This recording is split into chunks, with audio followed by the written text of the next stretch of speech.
بسم اللہ الرحمن الرحیم۔ جناب رسول اکرم صلی اللہ علیہ وآلہ وسلم نے ارشاد فرمایا کہ میں اس وقت بھی نبی تھا جب حضرت آدم علیہ السلام مٹی اور پانی کے درمیان تھے۔ میں ابراہیم علیہ السلام کی دعا، حضرت عیسیٰ علیہ السلام کی بشارت اور میں اپنی والدہ کا وہ خواب ہوں جو انہوں نے میری پیدائش کے وقت دیکھا تھا۔ آپ صلی اللہ علیہ وسلم کی پیدائش سے پہلے مکہ کے لوگ خشک سالی اور قحط کا شکار تھے۔ جیسے جیسے آپ صلی اللہ علیہ وآلہ وسلم کے دنیا میں تشریف لانے کا وقت قریب آتا گیا، بارشیں شروع ہو گئیں، خشک سالی ختم ہو کر ہر طرف ہریالی ہو گئی، درخت ہرے بھرے ہو گئے، پھولوں اور پھلوں سے باغات سج دھج گئے، زمین سرسبز و شاداب ہو گئی، ہر طرف چہل پہل اور رونق ہو گئی۔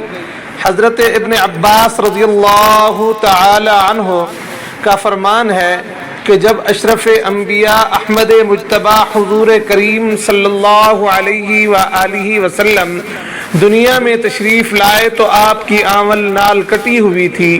آپ صلی اللہ علیہ وسلم ختنہ شدہ پیدا ہوئے تھے۔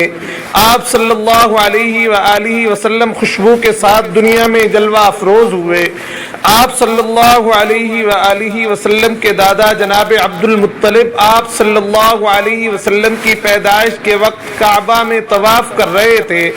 آپ صلی اللہ علیہ وسلم کے دادا پوتے کو دیکھنے کے لیے خانہ خدا سے سیدھے گھر تشریف لائے اور یہ دیکھ کر حیران بھی ہوئے اور بہت زیادہ خوش بھی ہوئے اور نہایت ولولے جوش محبت اور پیار سے نبی کریم صلی اللہ علیہ وسلم کو سینے سے لگایا اور پیار کیا اور پھر کعبہ میں لے جا کر اپنی گود میں لے کر طواف کرتے رہے اور خیر و برکت کی دعا مانگی اور محمد صلی اللہ علیہ وآلہ وسلم نام رکھا، پھر واپس لا کر سیدہ آمنہ کو دیا۔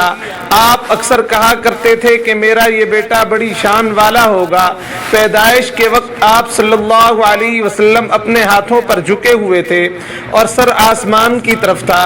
ایک روایت کے الفاظ یہ ہیں کہ آپ صلی اللہ علیہ وسلم پیدائش کے وقت گھٹنوں کے بل جھکے ہوئے تھے، مطلب یہ کہ سجدے کی سی حالت تھی۔ آپ صلی اللہ علیہ وسلم کی مٹھی بند تھی اور شہادت کی انگلی اٹھی ہوئی تھی جیسا کہ ہم نماز میں اٹھاتے ہیں۔ حضرت محمد صلی اللہ علیہ وآلہ وسلم سن 570 عیسوی میں ربیع الاول کے مبارک مہینہ کی 9 تاریخ کو پیر کے دن پیدا ہوئے۔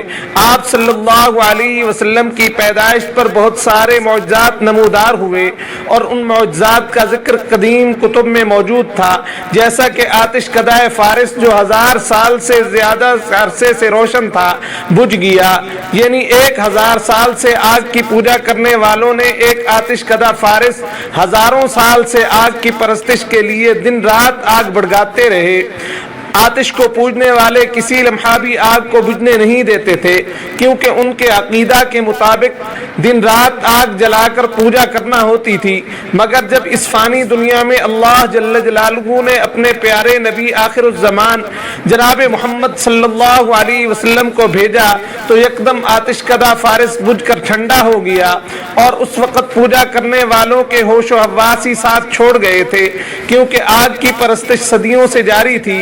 حضور انور صلی اللہ علیہ وسلم کا فرمان عالی شان ہے کہ جب میری والدہ نے مجھے جنم دیا تو ان سے ایک نور نکلا، اس نور سے شام کے محلات جگمگا اٹھے۔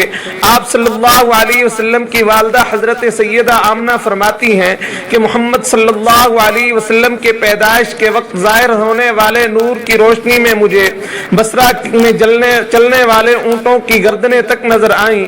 قریش کے کچھ لوگ عمر بن نفیل اور عبداللہ بن جحش وغیرہ ایک بت کے پاس جایا کرتے تھے۔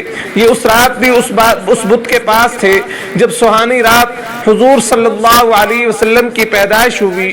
انہوں نے دیکھا وہ بت اوندے منہ گرا پڑا ہے۔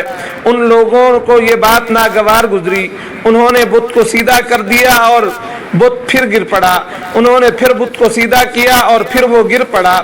ان لوگوں کو بہت حیرت ہوئی اور یہ بات بہت عجیب لگی۔ تب بت سے آواز نکلی، یہ ایک ایسے بچے کی پیدائش کی خبر ہے جس کے نور سے مشرق اور مغرب میں زمین کے تمام گوشے منور ہو گئے ہیں۔ اسی طرح ایک واقعہ یہ بھی پیش آیا، ایران کے شہنشاہ کسریٰ نوشیروان کا محل ہلنے لگا اور اس میں شگاف پڑ گئے۔ نوشیروان کا یہ محل بہت مضبوط تھا، بڑے بڑے پتھروں اور چونے سے تعمیر کیا گیا تھا۔ شگاف پڑنے سے بڑی خوفناک آوازیں بھی نکلیں اور محل کے 14 کنگرے ٹوٹ کر نیچے آ گرے تھے۔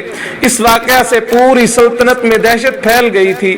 کسریٰ کو جب یہ اطلاعات ملی تو اس نے ایک کاہن کو بلایا اور اپنے محل میں شگاف پڑنے اور آتش کدوں کی آگ بجھنے کی واقعات کے متعلق پوچھا تو وہ جواب نہ دے سکا، البتہ اس نے اپنے ماموں سطیح سے پوچھا تو سطیح نے کہا ایک عصا والے نبی ظاہر ہوں گے جو عرب اور شام پر چھا جائیں گے، اور جو کچھ ہونے والا ہے وہ ہو کر ہی رہے گا۔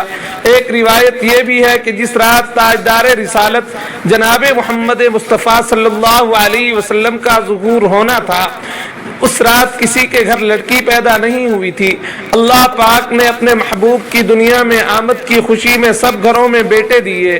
آپ صلی اللہ علیہ وآلہ وسلم کو عرب کے دستور کے مطابق ایک برتن سے ڈھانپا گیا، لیکن وہ برتن ٹوٹ کر آپ صلی اللہ علیہ وسلم کے اوپر سے ہٹ گیا۔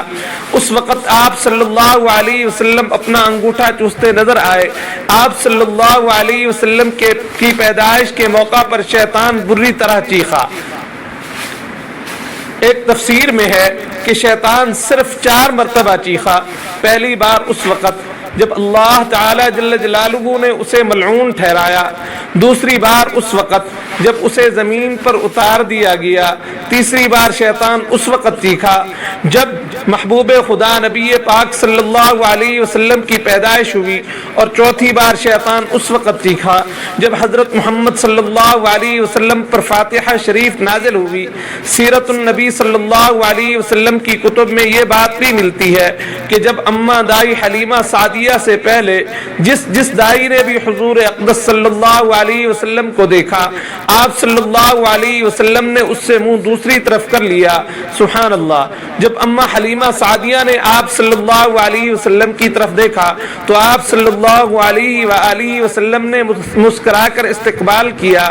ملک شام کا ایک یہودی عیس مکہ سے کچھ فاصلے پر رہتا تھا۔ وہ جب مکہ آتا یا مکہ کے رہنے والے کوئی بھی شخص اس سے ملتا تو عیس یہودی لازمی کہتا کہ تمہارے ہاں ایک بچہ پیدا ہوگا، سارا عرب اس کا دیوانہ بن جائے گا، یہی اس کا زمانہ ہے جو اس کی نبوت کے زمانے کو پائے گا اور پھر صدقے دل سے اس کی پیروی کرے گا وہ اپنے مقصد میں کامیاب ہوگا، اور جو شخص اس محمد صلی اللہ علیہ وسلم کی نبوت کا زمانہ پائے گا اور پھر مخالفت کرے گا، ایسا شخص اپنے مقاصد اور عزائم میں ناکام اور پست ہو جائے گا۔ مکہ معظمہ میں جو بھی بچہ پیدا ہوتا وہ یہودی عیس پیدا ہونے والے بچے کے بارے میں تحقیق کرتا اور پھر کہتا ابھی وہ بچہ پیدا نہیں ہوا۔ جب رسالت مآب صلی اللہ علیہ وسلم اس دنیا میں تشریف لائے تو عبد المطلب اپنے پوتے جناب محمد صلی اللہ علیہ وسلم کو ساتھ اٹھا کر عیس یہودی کے دروازے پر پہنچ کر آواز دی تو اندر سے یہودی عیس نے پوچھا کون؟ عبد المطلب نے اپنا نام بتایا، پھر اس سے پوچھا تم اس بچے کے بارے میں کیا کہتے ہو؟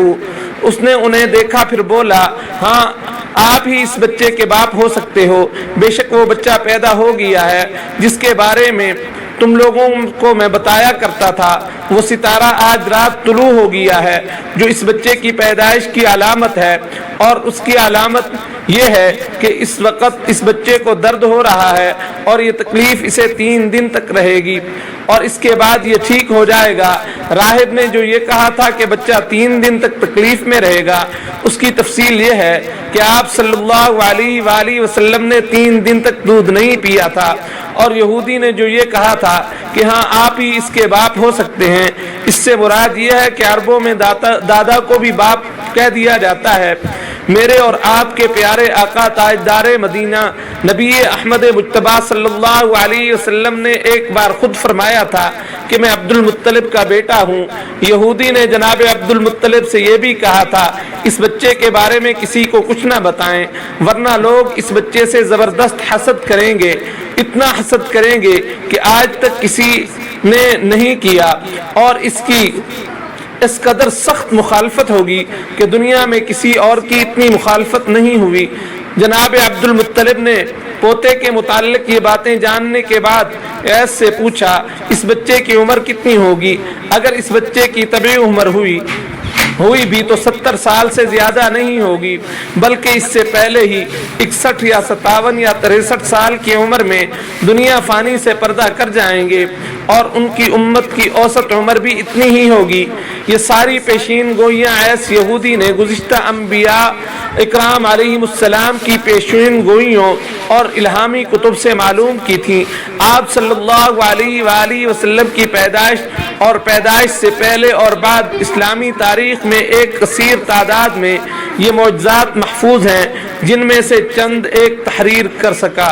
دعا کریں اللہ تعالی ہم سب کو سچا اور پکا مسلمان اور حقیقی عشق رسول صلی اللہ علیہ وآلہ وسلم عطا فرمائیں۔